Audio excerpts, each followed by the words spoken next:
बच्चों, online school से आप मुकम्मल तालीम हासिल करके बोर्ड का इम्तिहान बराए जमात नहमो दहम बेहतर तौर पर पास कर सकते हैं।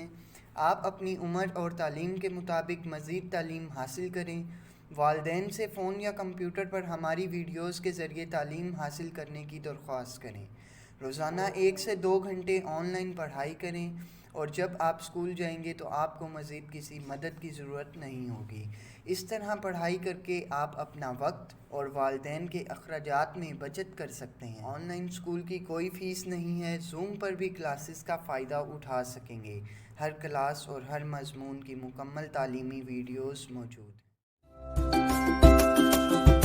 अजीज तलबा और तालबात, फ़रूक फाउंडेशन ऑनलाइन स्कूल के ज़रिए यकसा नसाब के मुताबिक तालीम हासिल करें। अगर हमारी वीडियोस पसंद आएँ तो चैनल को सब्सक्राइब करें और दोस्तों के साथ शेयर करें और बेल आइकन को लाजमी दबाएं ताकि आइंदा आने वाली तालीमी वीडियोस आप हासिल कर सकें। अस्सलाम वालेकुम स्टूडेंट्स।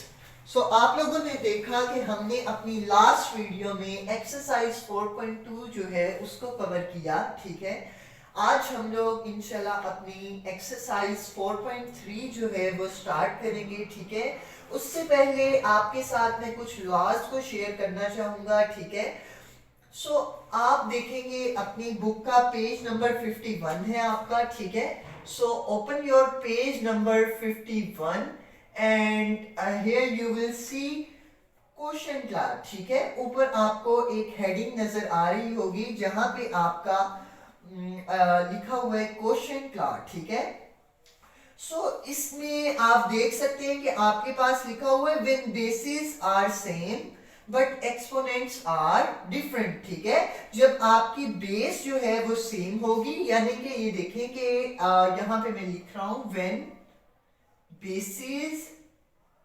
बेसिस जो है वो क्या होंगी, सेम, और एक्सपोनेंट्स क्या होंगे, एक्सपोनेंट्स आर डिफरेंट होंगे। ठीक है, तब क्या होगा, क्वेश्चन क्लास तब क्या कहता है कि आपके पास बेसिस सेम है। फर्ज करें मैंने वो बेस रखी 2। ठीक है, बेसिस आपकी सेम है। ठीक है, और आपके जो एक्सपोनेंट्स है ना, एक्सपोनेंट्स होते हैं पावर, वो है डिफरेंट। तो मैं यहाँ पे 8 रख लेता हूँ, यहाँ पे 2 रख लेता हूँ। तो क्वेश्चन क्लास ये कहता है कि जब आपके पास बेसिस सेम आप ले लें और आपके जो एक्सपोनेंट्स हैं जो कि 2 और 8 मैंने रखे वो डिफरेंट हो, तब आप क्या करेंगे, बेस 1 ले लेंगे। ठीक है, और ये जो पावर्स है इन्हें आपस में जब ये ऊपर जाएगी तो ये माइनस हो जाएगी दूसरी वाली पावर से, और फिर आपका क्या आ जाएगी, 2 पावर 6 आपका एक आंसर आ जाएगा। ठीक है, अब आप देखें कि एक तो ये सीन हो गया कि आपकी बेसिस सेम है तो आपने एक बेस ले ली, और आपकी एक्सपोनेंट्स डिफरेंट है तो आपने क्या करना है, ऊपर वाली पावर में से नीचे वाली पावर को माइनस कर देना है, तो आपका आंसर आ जाएगा पावर में कोई और। ठीक है, जैसे यहाँ पे 6 आया। ठीक है, पर बेस आपकी सेम ली थी आपने दोनों, इसलिए आप एक ही बेस को लेंगे। ठीक है, अब आप देखें कि आपके पास एक और आ जाता है क्वेश्चन कि एक और आपका लॉ है जो कि कहता है व्हेन बेसिस आर डिफरेंट, जब आपकी बेसिस क्या होंगी, एक सीन क्या है, बेसिस क्या है आपकी, डिफरेंट है। ठीक है, और आपके जो एक्सपोनेंट्स हैं, एक्सपोनेंट्स वो आपके क्या है, सेम है। ठीक है, एक्सपोनेंट्स आपके सेम है। एक एक सिनेरियो क्या था, आपकी बेसिस सेम थी, एक्सपोनेंट्स डिफरेंट थे।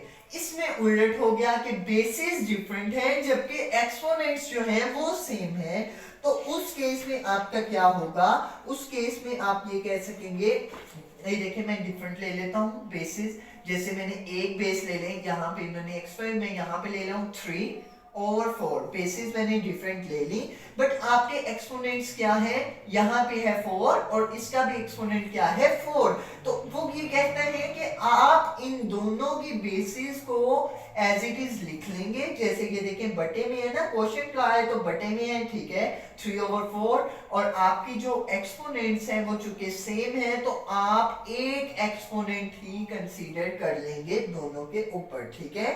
सो ये आपका, तो इसका मतलब क्या होगा, ये जो 3 है ये इसकी भी पावर 4 है और ये जो 4 है उसकी भी पावर 4 है, ठीक है। सो इस तरीके से आप इसे लिख सकते हैं, ठीक है, और इसको यूं लिखा जा सकता है, ठीक है। सो ये दो आपके क्या थे, एक लॉ था आपका क्वोशिएंट लॉ, ठीक है, उसमें आपके पास दो सिनेरियोज से, एक जब आपकी बेसिस सेम हो और एक्सपोनेंट डिफरेंट हो तो ये चीज बनेगी आपके पास, और जब आप दूसरा सिनेरियो क्या था आपके पास कि बेसिस डिफरेंट है जबकि एक्सपोनेंट सेम है तो आपका ये सिनेरियो बनेगा। सो अब हम लोग अपनी एक्सरसाइज 4.3 जो है उसको स्टार्ट करेंगे, ठीक है। सो इंशाल्लाह आपके जो कॉन्सेप्ट्स हैं वो क्लियर होते जाएंगे आपके सामने। ये जो मैंने अभी आपके सामने दो बातें आपको बताई ये भी आपकी उसमें क्लियर हो जाएंगी, बल्कि आपकी प्रैक्टिस होगी अच्छी, ठीक है। सो मेरे साथ आप रहिए और हम लोग अब स्टार्ट करते हैं अपनी एक्सरसाइज 4.3, ठीक है। सो एक्सरसाइज 4.3, आप अपनी बुक का पेज नंबर जो है वो 52 ओपन कर लीजिए, वहां पे आपको एक्सरसाइज 4.3 जो है वो मिल जाएगी। सो हमारी एक्सरसाइज है 4.3, ठीक है। सो इसका क्वेश्चन नंबर 1 देखें, उसमें आपके सामने लिखा गया है सिंप्लीफाई, ठीक है। आपने क्या करना है, सिंप्लीफाई करना है, ठीक है। सो यहां पे मैं लिख देता हूं, सिंप्लीफाई आपने करना है, सिंप्लीफाई, ठीक है, ये आपने करना है। अब आप देखें कि आपके सामने कुछ क्वेश्चंस दिए गए हैं, जैसे मैं आपके सामने पार्ट नंबर 1 इसका शेयर करूंगा, ठीक है। पार्ट 1 में आप देखें कि आपके पास है 2 पावर 7 यानी 2 बेस है और एक्सपोनेंट आपका क्या है 7 है, 2 बेस एक्सपोनेंट 7, ठीक है। और आगे डिवाइड का सिंबल है, ऑपरेशन दिया गया है, ठीक है। और आगे आपके पास 2 बेस है और जबकि आपके पास एक्सपोनेंट 2 है। सो अब आप देखिए कि आपका फर्स्ट वाला लॉ था शायद, जी मैं देख लूं एक मिनट, जी फर्स्ट वाला लॉ था आपका क्वोशिएंट लॉ में। आपका फर्स्ट सीन जो अभी मैंने डिस्कस किया उसमें आप देखें कि आपकी एक्सपोनेंट बेसिस आपकी सेम थी, ठीक है। सो यहाँ पे भी इस क्वेश्चन में देखिए बेसिस आपकी सेम है और एक्सपोनेंट्स आपके क्या है, डिफरेंट हैं, ठीक है। सो आप इसको किस तरीके से करेंगे, आप बेस जो है वो एक ले लेंगे यानी 2 एक पीस ले लेंगे आप, ठीक है, क्योंकि ये दोनों सेम है इसलिए, ठीक है। और इस सबसे पहले तो आपका काम ये होगा कि आपने इसको एज इट इज लिखना भी है, 2 7 डिवाइडेड बाय 2 पार्ट 2। अब नेक्स्ट आप इसे सॉल्व करेंगे, बेस आपने एक ले ली, अब ये देखेंगे 7 है तो 7 लिखेंगे। अब ये जो नेक्स्ट वाली आपकी एक्सपोनेंट है ना, नेक्स्ट वाली पावर, इसको आप माइनस कर देंगे पहले वाली में से, तो आप देखेंगे आपके पास क्या आएगा आंसर। मैं यहां पे करता हूं ताकि कंफ्यूजन ना हो आपको। 7 में से 2 माइनस कर दें तो आपका आंसर आएगा 5। सो अब आप देखें कि आपने क्या किया, सबसे पहले तो क्वेश्चन को एज इट इज उतार दिया। नेक्स्ट स्टेप आपका क्या था, चूंकि बेसिस सेम है तो आपने एक बेस ले ली, एक्सपोनेंट्स डिफरेंट है तो आपने पहले में से दूसरे को माइनस कर दिया, जो आंसर आया उसको पावर में लिख दिया। सो यही आपका फाइनल क्या हो जाएगा, आंसर हो जाएगा, ठीक है। सो अब आप देखें कि आपके सामने एक और क्वेश्चन है जो कि है क्वेश्चन नंबर 2, आप देखें पार्ट नंबर 2 इसका, उसमें है -9 और उसकी पावर है 11 और डिवाइड हो रहा है ये -9 और पावर है उसकी 8, ठीक है।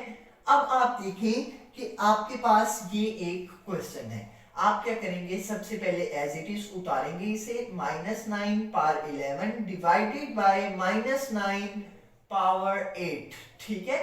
अब आप देखें कि आपकी बेसिस फिर सेम है, बेसिस सेम है ना, सो आप क्या करेंगे, एक बेस ले लेंगे जो कि है -9, ठीक है। और अब क्या करेंगे, पावर्स को माइनस कर देंगे, एक्सपोनेंट्स को माइनस कर देंगे। 11 माइनस 8, ये 11 और ये माइनस 8 कर दिया आपने। तो आपके पास क्या आएगा, 11 माइनस 8 3 आ जाएगा, सो माइनस 9 पार्ट 3। सो ये आपका क्या हो जाएगा, आंसर हो जाएगा, ठीक है।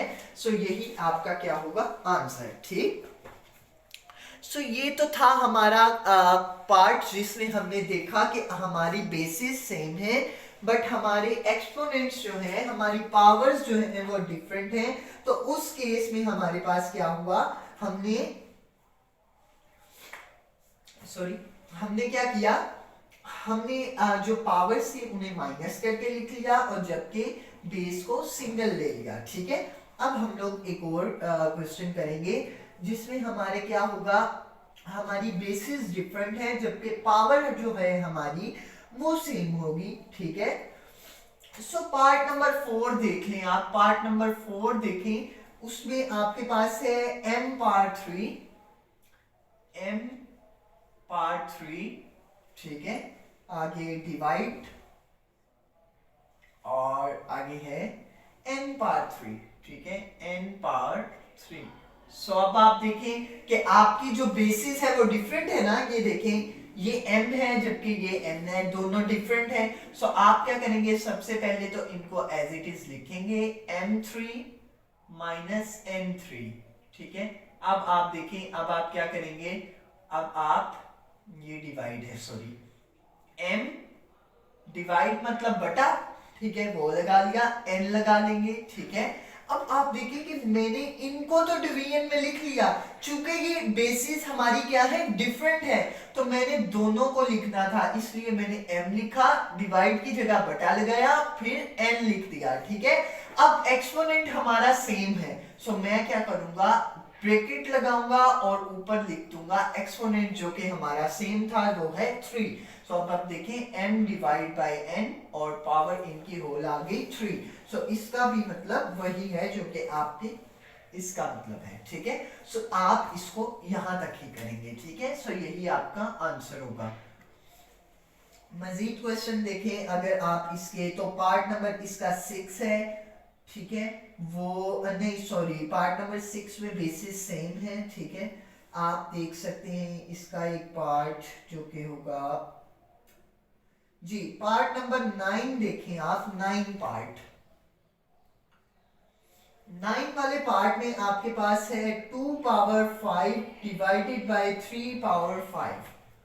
2 एक्सपोनेंट है इसका 5 डिवाइडेड बाय 3 और इसका एक्सपोनेंट है 5, ठीक है। अब आप कैसे करेंगे, आप देख सकते हैं कि बेसिस आपकी डिफरेंट है। सबसे पहले तो आप एज इट इज क्वेश्चन उतार लेंगे, ठीक है, 3 पार्ट 5, ठीक है। अब आप देखें, अब आप क्या करेंगे, अब आप देख रहे हैं कि बेसिस हमारी डिफरेंट है जबकि एक्सपोनेंट है वो हमारे सेम है, इसका भी 5 है, इसका भी 5 है। आप सबसे पहले तो 2 डिवाइड की जगह लगाएंगे आप बटा, और जबकि 3 एज इट इज नीचे आ जाएगा, ठीक है। अब आप देखें कि 5 हमारी एक्सपोनेंट है, दोनों की पावर हमारी क्या है, 5। सो आप ये भी याद रखें कि एक्सपोनेंट को पावर भी कहा जाता है, इसलिए मैं बार बार पावर भी बोल देता हूं, ठीक है। सो 5 जो है वो हम लोग सिंगल दोनों पर लिख देंगे एक ब्रैकेट यूज करके, ठीक है। सो इतना ही हमारा क्या होगा, आंसर हो जाएगा, ठीक है। अब आप देखें कि आपने इसके कुछ क्वेश्चंस किए, उसमें आपने देखा कि कौन से पार्ट्स को हमने किस तरीके से करना है, ठीक है। सो इसका पार्ट नंबर 10, 11, 12 ये भी आप खुद कर सकते हैं, ठीक है। सो बटा है, बटे से टेंशन नहीं लेनी है आपने, आपका एक बटे वाला क्वेश्चन मैं करवा देता हूँ ताकि आप इसको भी इजी ही समझे, मुश्किल ना समझे, ठीक है। सो बटे वाला क्वेश्चन करवाने के लिए मैं इसको इरेज कर देता हूँ, ठीक है। और यहाँ पे हम लोग बटे वाला एक क्वेश्चन कर लेते हैं जो कि है पार्ट नंबर आपका 10, ठीक है। सो पार्ट नंबर 10 देखिए आप, पार्ट 10 में आपका -3/10 की पावर है 17, -3/10 पावर है 17, ठीक है। और जबकि डिवीजन का आगे ऑपरेशन है और -3/10 और 8 पावर है, डिवीजन ऑपरेशन -3/10 और आगे हमारे पास 8 पावर है, ठीक है। सो अब आप देखिए एज इट इज, सबसे पहले तो उतारा -3/10 और पावर 17 डिवाइडेड बाय -3/10 पावर 8। सो अब आप देखें कि आपकी बेस जो है वो सेम है, ये भी -3/10, ये भी -3/10। सो बेस सेम है, हम क्या करेंगे, सिंगल बेस ले लेंगे, -3/10 सिंगल बेस ले ली। अब देखिए कि पावर्स डिफरेंट है, यानी एक्सपोनेंट डिफरेंट है, तो 17 - 8 कर दें आप, ठीक है, माइनस कर दें उन्हें। तो देखें आपके पास क्या आंसर आएगा, -3/10 की पावर 17 में से 8 माइनस करें तो 9 आ जाएगा। सो ये 9 ही आपका क्या होगा, आंसर आ जाएगा पावर में। सो यही फाइनल आंसर होगा आपका। सो ये थे इजी से क्वेश्चन जो हमने अभी तक किए। अब हम लोग सॉल्व करेंगे अपनी एक्सरसाइज 4.3 का पार्ट नंबर क्वेश्चन नंबर 2। उसमें आप देखेंगे कि आपकी जो एक्सरसाइज 4.2 थी ना, उसमें मैंने आपको दो वो बता दिए, ठीक है, कॉन्सेप्ट बता दिए, लेकिन ये जो क्वेश्चन नंबर 2 अब मैं करवाऊंगा ना आपको, सो 4.2 है ना, उसको भी आप उसी वे में कीजिएगा। वो जो लेंथी वाला प्रोसीजर है वो छोड़ दीजिएगा, ठीक है, लास्ट वीडियो में जो हमने किया। जो शॉर्ट वाला प्रोसीजर जो अब मैं आपको करवाने लगा हूं वो आप कीजिए, वो आपके लिए ज्यादा बेटर है, ठीक है, क्योंकि इतना ये लेंथी आपको करने की जरूरत नहीं है। जस्ट जो अभी मैं आपको करवाऊंगा प्रूफ, वही आप करेंगे, ठीक है, लेफ्ट हैंड साइड और राइट हैंड साइड वाले क्वेश्चन जो अब आपको करवाने लगा हूं। 4.2 का क्वेश्चन नंबर 2 भी वैसे ही है, ठीक है, यानी उसमें रूल्स जो है, यानी लॉ जो है वो डिफरेंट है उधर, लेकिन जो प्रोसीजर है वो इसी तरीके से ही आप करेंगे, ठीक है। सो स्टार्ट करने से पहले एक्सरसाइज 4.3 के क्वेश्चन नंबर 2 को स्टार्ट करने से पहले आपके सामने में एक पार्ट जो है वो क्वेश्चन नंबर 2 जो 4.2 एक्सरसाइज है आपके सामने कर दूं, क्योंकि उस टाइम आपके साथ मैंने जो शेयर किए वो आपको मुझे लग रहा है जैसे नहीं समझ आए होंगे। सो इजी वे जो है उसका मैं आपके सामने एक शेयर कर रहा हूँ, ठीक है। सो आप उसको फॉलो कीजिएगा और तमाम क्वेश्चंस जो है उसी के जरिए ही सॉल्व कीजिएगा, ठीक है। सो आपके सामने जो पार्ट में शेयर कर देता हूँ वो पार्ट नंबर इसका 6 होगा। 4.2 एक्सरसाइज है, ठीक है, उसका क्वेश्चन नंबर 2 है और उसका पार्ट नंबर जो है वो 6 आपके सामने मैं कर रहा हूँ, ठीक है। P की पार जो है वो R है, ठीक है, और मल्टीप्लाई का सिंबल है, ठीक है, और आगे आपके पास P की पार जो यानी कि एक्सपोनेंट जो है वो S है और इक्वल है ये P equal PR plus S के, ठीक है। सो ये था आपका एक क्वेश्चन।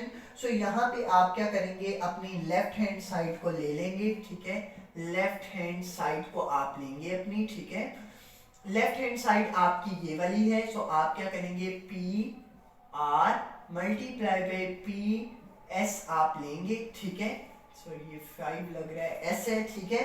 सो आप क्या करेंगे, इसको जो सिंपल है कि अगर दो बेसिस आपकी सेम है तो एक बेस आप लेंगे और आपकी एक्सपोनेंट्स डिफरेंट है तो आप उन्हें ऐड कर देंगे, यानी R प्लस S, ठीक है। जस्ट इतना सा काम करेंगे तो ये देखेंगे आपका राइट हैंड साइड के इक्वल आ गया है, तो आप लिख देंगे equal to right hand side, ठीक है। इस तरीके से आपने जस्ट क्वेश्चन करना है, ठीक है।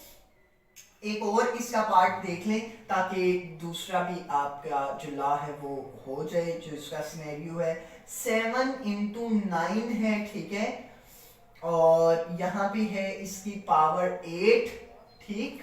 ये सेकंड पार्ट है उसका, इक्वल है 7 पावर 8 मल्टीप्लाई बाय 9 पावर 8, ठीक है। आप इसमें भी क्या करेंगे, अपनी लेफ्ट हैंड साइड ले लेंगे। लेफ्ट हैंड साइड आपकी क्या होगी, वो है जी 7 into 9 और पावर 8, ठीक है। आपको मैंने बताया था इसमें ही कि आप क्या करेंगे, जो आपके पास ऐसा सीन होगा तो आप पावर को आप सेपरेट करके लिख देंगे, ठीक है, यानी 7 की पावर भी 8 आ जाएगी, ठीक है, मल्टीप्लाई का निशान वैसे ही आएगा, ठीक है, और 9 की पावर भी 8 आ जाएगी, ठीक है, आपने अलग करके लिख दिया, ठीक। सो यही आपका क्या हो जाएगा, फाइनल आंसर हो जाएगा। ठीक है, सो आपने क्या किया, पावर्स को सेपरेट करके लिखा, तो ये देखेंगे आपकी राइट हैंड साइड बराबर आ गया। सो राइट हैंड साइड इक्वल लिख देंगे। सो ये थे सिंपल से क्वेश्चन है, इस तरीके से आपने उनको सॉल्व करना है। ठीक है, वो जो हम लोग पिछली दफा कर रहे थे लेंथी हो जाने थे, वैसे तो सिंपल से बस ऐसे ही आप कर दें कि आप जस्ट ऑपरेशन अप्लाई करें और उसको वाइंड अप करें। ठीक है, लॉ को अप्लाई करें और वाइंड अप करें क्वेश्चन को। सो ये मैंने पार्ट नंबर 6 करवाया और ये पार्ट नंबर 2 आपके सामने दोबारा से करवा दिया। ठीक है, पता नहीं लास्ट वीडियो में हमने ये पार्ट्स किए थे या नहीं, बहरहाल आप इस मेथड से सारे क्वेश्चंस को करेंगे। ठीक है, सो अब हम लोग करने लगे अपनी एक्सरसाइज 4.3 का पार्ट क्वेश्चन नंबर 2। ठीक है, वो अब हम लोग करते हैं। सो 4.3 आपकी एक्सरसाइज है और क्वेश्चन नंबर 2 है आपका। क्वेश्चन 2 में आप देखेंगे आपके पास है प्रूव दैट,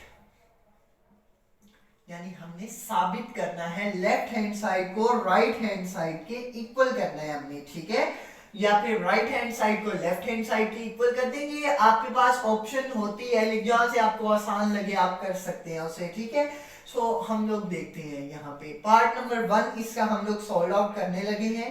2 पावर 4 है, यानी 2 बेस है, एक्सपोनेंट आपकी 4 है। ठीक है, डिवाइड आगे हमारा ऑपरेशन है as we are solving quotient law. ठीक है, सो अब हमारे पास आ जाएगा, सॉरी अप्लाइंग क्वोशिएंट लॉ। ठीक है, सो 7 और इसकी भी पार्ट क्या है आपके पास 4 है।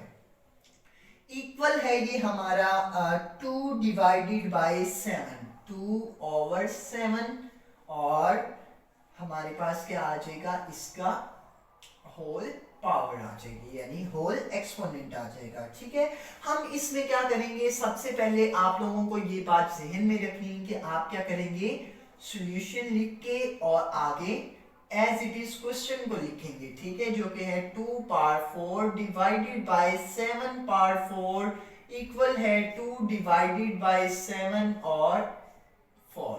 अब आप क्या करेंगे, अब आप लेफ्ट हैंड साइड अपनी ले लेंगे। मैं ये लेफ्ट हैंड साइड ले रहा हूं जो कि 2 पावर 4 डिवाइडेड बाय 7 पावर 4। ठीक है, 2 पावर 4 डिवाइड बाय 7 पावर 4, ये मैंने लेफ्ट हैंड साइड अपनी क्या की, सिलेक्ट कर ली, वो मैंने ले ली। ठीक है, अब हम लोग क्या करेंगे, अब हम लोग इस पे अप्लाई करेंगे। आप लोगों को पता है जब आपकी जो बेस है वो डिफरेंट होती है और क्वोशिएंट आपका, यानी कि आपका सॉरी पावर जो है आपकी सेम होती है, तो आप क्या करते हैं, 2 लिखेंगे और डिवाइड की जगह बटा लगाएंगे और 7 लिखेंगे नीचे। ठीक है, और पावर आपकी सेम है तो आप एक पावर लिख देंगे, दोनों की होल पावर। ठीक है, सो ये जो काम हमने किया इसको हम लोग राइट हैंड साइड के इक्वल कह सकते हैं। यहाँ पे एक और स्टेप की आप एडिशन कर लें तो ज्यादा बेटर रहेगा। आप क्या करें, इसको सबसे पहले डिवीजन में लिखें, यानी 2 पावर 4 और डिवाइड की जगह बटा लगाएं और 7 पावर 4 लिखें। ठीक है, यहाँ पे आपने इस तरीके से लिख लिया। अब आप क्या करेंगे, 2 डिवाइड बाय 7 और इनकी होल पावर 4 कर दें। ठीक है, यानी इनको हमने पहले सेपरेट लिखा पावर्स को, अब हम इकट्ठा करके एक ही पावर लिख देंगे ब्रैकेट लगा के। ठीक है,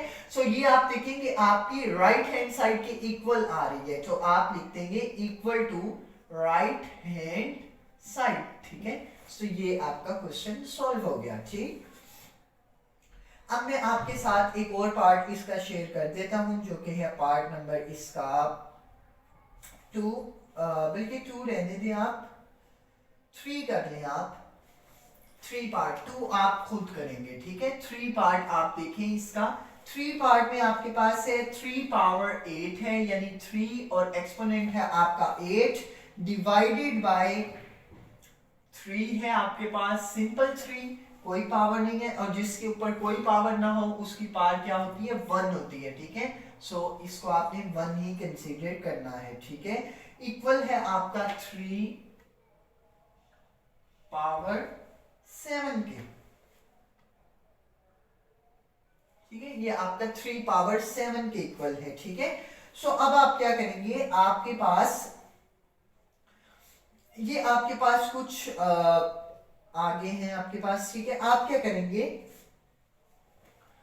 आप इसमें से अपनी लेफ्ट हैंड साइड सिलेक्ट कर लें, ठीक है। सॉल्यूशन लिखेंगे, एज इट इज क्वेश्चन उतार देंगे जैसे मैंने यहाँ पे उतारा, ठीक है। सो अब आप क्या करेंगे, अब आप अपनी लेफ्ट हैंड साइड ले लेंगे। लेफ्ट हैंड साइड आपकी क्या है, 3 पावर 8 डिवाइडेड बाय 3, ठीक है। 3 पावर 8 डिवाइडेड बाय 3। अब आप क्या करेंगे, आप इनको डिवीजन में लिख लेंगे, यानी 3 पावर 8 ओवर 3, ठीक है। इस तरीके से आप इसे लिख लेंगे, ठीक है। अब आप क्या कर सकते हैं, आप इस पे एक और जो आपके नीचे से जब पावर जाती है ना, देखें इस तरीके से आपको ज्यादा समझ आ जाएगी वैसे, कि आपके ये आ गए 3 पावर 8 वैसे ये आ गई, ठीक है। अब मैंने आपको बताया जिसके ऊपर कोई पावर ना हो उसकी पावर 1 होती है, ठीक है, 1 होती है पावर। सो अब ये पावर जो है ये बटे में है, ठीक है। सो जब ये ऊपर जाएगी तो माइनस में हो जाएगी, यानी मल्टीप्लाई बाय 3 -1। अभी ये डिवाइड में है, ठीक है। जब मल्टीप्लाई में जाएगी तो 3 -1 आ जाएगी, ठीक है। सो अब आप देखिए कि आप इसमें एक और हमारा जो पिछले हमने एक्सरसाइज में फॉर्मूला पढ़ा जिसमें हमारे पास मल्टीप्लाई आता था दरमियान में, उसमें आप देखें उसको अब अप्लाई करेंगे। जब आपकी बेसिस सेम हो तो पावर्स को ऐड कर लिया जाता है, ये हमने पढ़ा है पिछले, अभी मैंने आपको 2 क्वेश्चंस भी करवाए, ठीक है, 4.2 के। जब बेसिस सेम हो और पावर्स डिफरेंट हो तो बेस 1 लिखी जाती है, जबकि पावर्स जो हैं उनको ऐड किया जाता है। सो 8 प्लस का साइन, ठीक है, ऐड करना है ना, आगे -1 है तो आप -1 को ब्रैकेट में लिखें, ठीक है, ताकि ऑपरेशन को आपको मल्टीप्लाई करने में आसानी हो, ठीक है। सो 3 हमारे पास वैसे ही आ गया, 8 यहां पे आया, प्लस माइनस माइनस होता है, और 1 जो है वो वैसे ही 1 आ जाएगा हमारे पास। यानी हमने जब प्लस माइनस साइंस को मल्टीप्लाई किया तो साइन हमारे पास माइनस आया, यानी हमें पता चल गया कि हमने माइनस करना है 8 में से 1 को। सो 8 में से 1 को माइनस करें तो 7 आ जाएगा। तो अब आप देखें कि यहाँ पे हमारी राइट हैंड साइड भी 3 एक्सपोनेंट 7 है, ये भी 3 एक्सपोनेंट 7 आ गई। So equal to right hand side आप लिख सकते हैं, ठीक है। सो ये आपका क्या था, पार्ट नंबर 3, ठीक है। पार्ट नंबर 4 जो है वो आप खुद करेंगे, वो आपका होमवर्क होगा, ठीक है। वो ये जो आपने अभी किया पार्ट नंबर 1 और पार्ट नंबर 3, ये आपने इनकी भी प्रैक्टिस करनी है, ठीक है। यहाँ पे भी ये जो आपके साथ मैंने शेयर किया इसको भी आपने जहन में रखना है, ठीक है। ये जब डिवाइड है तो मल्टीप्लाई में जब जाएगा तो -1 आ जाएगा, ठीक है, ऊपर, यानी अभी तो प्लस में है ना आपका, प्लस 1 जो है वो प्लस में है। जब ये डिवाइड से मल्टीप्लाई में साइन चेंज होगा तो आपके पास ही माइनस में हो जाएगा, ठीक है, जब 3 ऊपर जाएगा। और 8 प्लस आगे आप वही अपना जो आपने लॉ जो 4.2 में पढ़ा वो अप्लाई कर देंगे। जब बेसिस सेम है और एक्सपोनेंट्स डिफरेंट है आपके, तो आप क्या करेंगे, बेस 1 ले लेंगे, एक्सपोनेंट्स को ऐड करेंगे, ऐड करते हुए आपने प्लस का सिंबल लगा लिया, आगे -1 था आपने ब्रैकेट यूज कर ली ताकि आप साइंस की मल्टीप्लिकेशन कर सकें, ठीक है। फिर जब आपने साइन को मल्टीप्लाई किया यानी प्लस माइनस माइनस किया, आपके पास आंसर आया माइनस, तो आपने माइनस लिखा और आगे 1 को लिख दिया, ठीक है। और आपके पास नेक्स्ट आपने क्या किया, 8 में से 1 को माइनस कर दिया तो 7 आ गया। +7 क्यों आया, क्योंकि 8 के साथ प्लस है इसलिए +7 आया। सो ये जो आपकी लेफ्ट हैंड साइड का आंसर था ये आपकी राइट हैंड साइड के इक्वल आया। सो आप लिख देंगे equal to right hand side. So यही आपका प्रूफ हो गया। आप नीचे लिख देंगे हिंस प्रूव्ड। इसके नीचे भी आप ऐसे ही लिख देंगे हिंस प्रूव्ड, ठीक है। सो अब आप देखिए कि अब बाकी जो 2 क्वेश्चंस है ना एक्सरसाइज 4.3 के, पार्ट नंबर 5 और पार्ट नंबर 6, ये थोड़े से लेंथी हैं, ठीक है। सो इस वीडियो में ये नहीं हो सक रहे, इसलिए मैं इस वीडियो को यहीं पे ही स्टॉप करूंगा। इतने ही क्वेश्चंस हम लोग इस वीडियो में डिस्कस करने थे, सो मैंने किए। अब इंशाल्लाह जो इसका पार्ट नंबर 5 और पार्ट नंबर 6 है वो हम अपनी नेक्स्ट वीडियो में इंशाल्लाह शेयर करूंगा मैं आपके साथ और उन्हें सॉल्व करेंगे हम लोग। सो अगर कोई लेक्चर में मिस्टेक हो जाए तो काइंडली उसे करेक्ट कर लें, क्योंकि परफेक्ट सिर्फ अल्लाह ताला की ज़ात है कि आप सल्लल्लाहु अलैहि वसल्लम जो हमारे रोल मॉडल हैं, सो गलती इंसान से हो जाती है। और अगर आपको लेक्चर्स की समझ ना आए तो उन्हें अगेन सुनिए ताकि आपके कॉन्सेप्ट्स क्लियर हो जाएं, ठीक है। और सो मैं अपनी तरफ से कोशिश करता हूँ कि आपके लिए आसान तरीका जो है वो लेके आऊँ और उससे आपको क्वेश्चन जो हैं वो सॉल्व करवाऊँ, ठीक है। सो इसलिए मैंने ये इस क्वेश्चन को भी करवाने का आसान तरीका आपके साथ शेयर किया कि आप जस्ट इनको इस तरीके से कर दें तो आपका क्वेश्चन जो है वो सॉल्व आउट हो जाएगा, ठीक है। सो मिलते हैं नेक्स्ट वीडियो में with new topic, with new बल्कि नहीं, इसको ही हम कंटिन्यू करेंगे आगे, इसका पार्ट नंबर 5 और पार्ट नंबर 6, और आगे हम लोग इंशाल्लाह अपनी न्यू एक्सरसाइज स्टार्ट करेंगे। सो टेक केयर एंड अल्लाह हाफिज़।